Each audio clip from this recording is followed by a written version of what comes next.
Bapak-bapak, ibu-ibu sekalian, mari kita lanjutkan berkenaan dengan kajian orang yang masuk surga masuk sendiri dari kelompok B, katakanlah ya. Sebab orang yang masuk surga sendiri dalam kelompok A sudah kita selesaikan dan sudah kita mudah-mudahan kita pahami bahwa masuknya orang dengan kategori masuk sendiri dalam surga itu mempunyai amal-amal tersendiri ya. Begitu juga diimbangi oleh yang masuk neraka ya. Digambarkan sebagai suatu dosa ataupun amal-amal yang tertolak sekelas. Jadi ayat Quran itu selalu dan sering ya, menempatkan sesuatu ayat yang membuat dia seimbang ya. Nah ini kita lanjutkan dalam kelompok B, orang yang masuk surga yang masuk sendiri ya. Dalam surah Ar-Ra'd ayat 19 sampai 20 ya. Karena sudah ada kategori A-nya, maka kategori B ini melengkapi ya. A'udzubillahi minasyaitonirrajim. Bismillahirrahmanirrahim.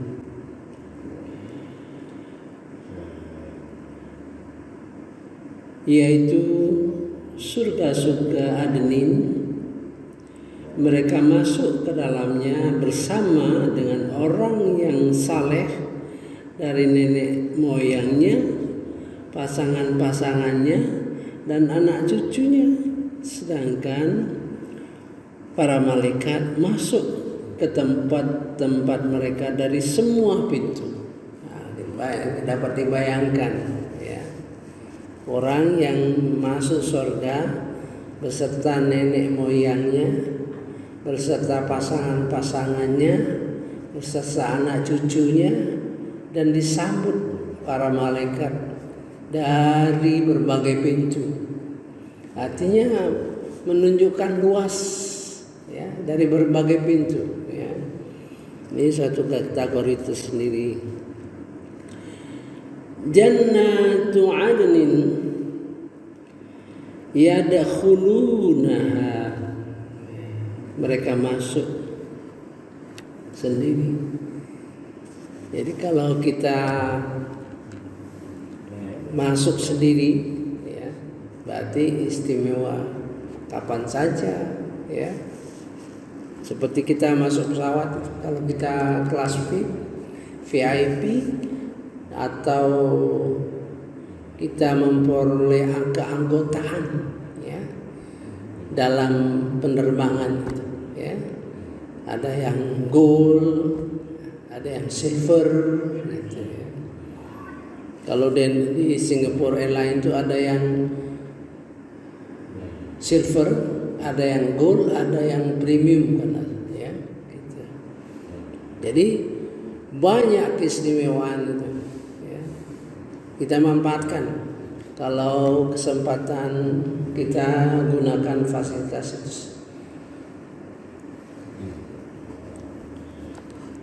Keanggotaan itu tidak merugikan, ya, tidak ada bayaran biasanya. Kalau yang keanggotaan dalam penerbangan banyak sekali, ya. Antara lain mileage. Yadkhulunaha wa man salaha min abaihim, dan dengan siapa dia masuk berbuat yang dengan nenek moyangnya yang saleh ya. Wa azwajihim, dengan istri-istri mereka, wa dzurriyyatihim, dengan keturunan mereka, wal malaikatu yadkhulu alaihim, malaikat-malaikat masuk ya, memberi salam kepada mereka, min kulli bab, dari berbagai pintu. Dia katakan salamun alaikum. Mengapa? Antara lain ditonjolkan di sini bima sabartum, karena kalian telah bersabar di dunia ini. Ya. Fa ni'ma uqbadar, maka itulah sebaik-baik kesudahan. Ya, karena menonjol kesabarannya. Ya. Sabar itu berbagai dimensi. Ya. Sabar bisa karena dalam cobaan, ya, dalam musibah. Sabar juga di dalam melaksanakan ibadah-ibadah. Perlu kesabaran. Ya, perlu kesabaran. Ya. Kemudian sabar dalam arti akhlak kita. Ya, betul. Bahkan di dalam berkenaan dengan sholat, di dalam surah Al-Baqarah, ya, sabar itu punya keistimewaan. Ya, dalam surah Al-Baqarah ayat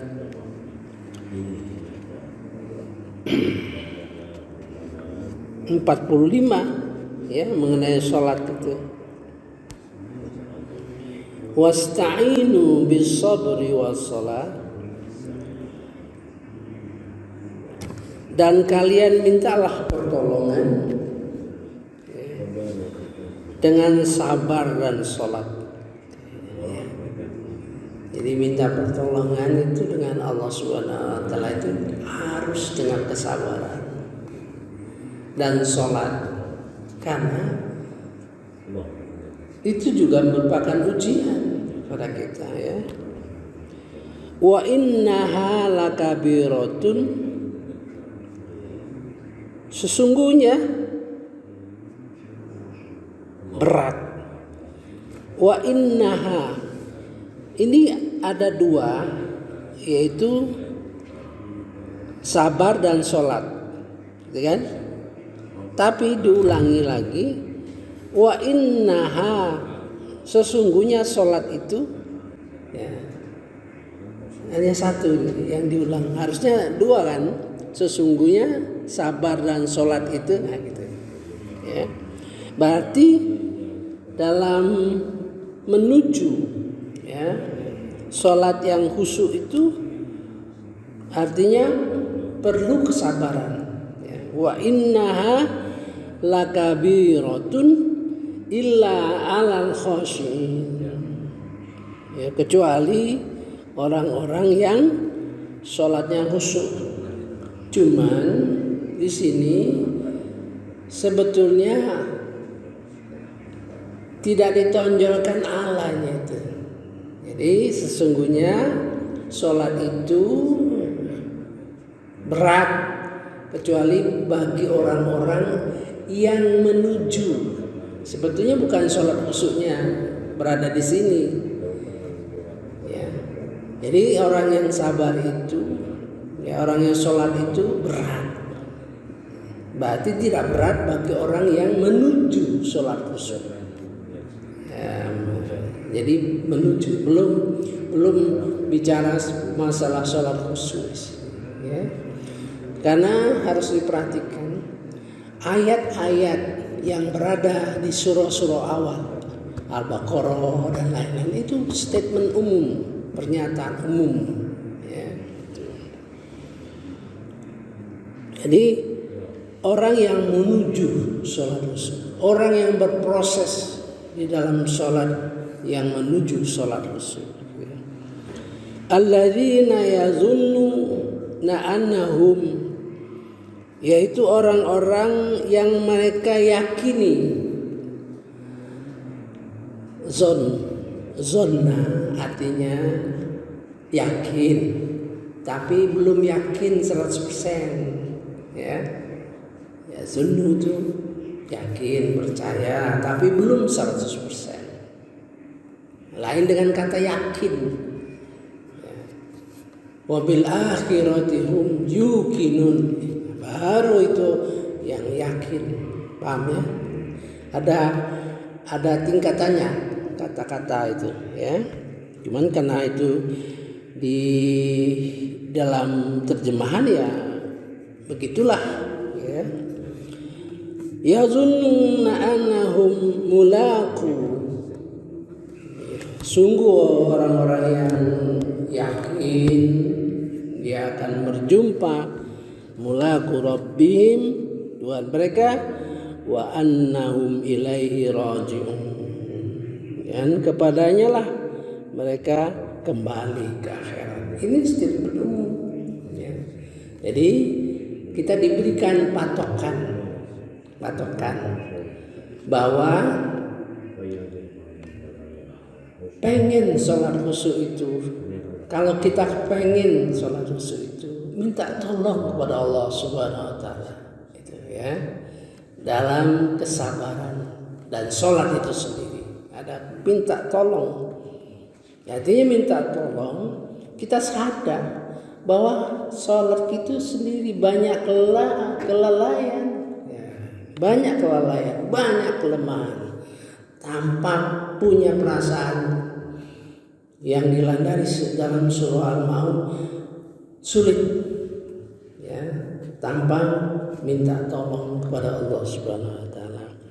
Itu berat bagi orang yang punya tanda-tanda, kecuali yang punya tanda-tanda bahwa sholatnya menuju khusyuk ya. Ukurannya bahwa kita yakin akan berjumpa dengan Allah Subhanahu wa Ta'ala. Nah, itu dalam surah Al-Kahfi diberikan gambaran orang yang berjumpa dengan Allah Subhanahu wa Ta'ala itu orang yang tidak ada cara lain, ya'mal amalan sholih, amalnya itu soleh, ya'mal amalan sholih, sempurna, dan tidak menyekutukan Allah di dalam ibadahnya ya. Itu kita, jadi sabar itu di dalam hal-hal seperti itu. Kemudian sabar itu banyak lain-lainnya yang kita perlu kaji ya. Tidak semudah dan segampang perkataan itu ya. Sabar juga dalam arti menahan marah. Menahan marah berarti bukan tidak marah. Menahan marah bukan berarti tidak marah gitu. Hanya bisa mengendalikan ya. Kazim itu, menahan marah kazim itu seperti penampung air dari kulit, apa istilahnya, kalau kita nonton film cowboy ya, dia selalu bawa air. Nah, bawa air itulah disebut kazim. Jadi kalau orang yang bisa menahan marah, bukan tidak marah ya, tapi dia mengatur. Misalnya saya dengan Pak Yano ya, kita berjalan, terus kita merasa marah, tapi rasanya dalam perjalanan itu nggak cocok, nggak pas kalau kita marah, sehingga ditahan marah itu, ya, ditahan marah di rumah sajalah kalau kita sampai pulang. Sampai di pulang di Jakarta katakanlah kita mau marah, nanti sajalah, istirahat dulu lah gitu. Begitu ketemu, katakanlah kita ketemu di masjid ini, terus kita mau marah, sabar dulu, nanti sudah sholat saja. Insya Allah kalau ada kemarahan seperti itu, kita mendapat rahmat Allah Subhanahu wa taala. Jadi Pak Yano katakanlah bicara kepada saya, Pak Mahalni, saya mohon maaf ada kekeliruan saya. Begitu juga saya juga bilang mohon maaf. Jadi gak sempat marah itu. Ditimbulkan oleh Allah Subhanahu wa taala sebagai suatu rahmat kepada diri kita untuk mengakui kesalahan. Sebab kesalahan itu tidak mungkin 100%, pasti ada kesalahan di pihak kita. Gitu, itu kuncinya. Kalau kita marah kepada seorang, ya, begitu kita marah, harus kita sadar bahwa kemarahan itu mungkin tidak 100% kepada orang, mungkin ada sedikit kesalahan kita, gitu ya. Nah, ini yang membuat kita sadar sehingga bisa menahan marah. Saya kira cukup dulu sampai di sini. Subhanakallahumma wa bihamdika asyhadu an la ilaha illa anta astaghfiruka wa atubu ilaik. Wallahu a'lam. Wassalamualaikum warahmatullahi wabarakatuh.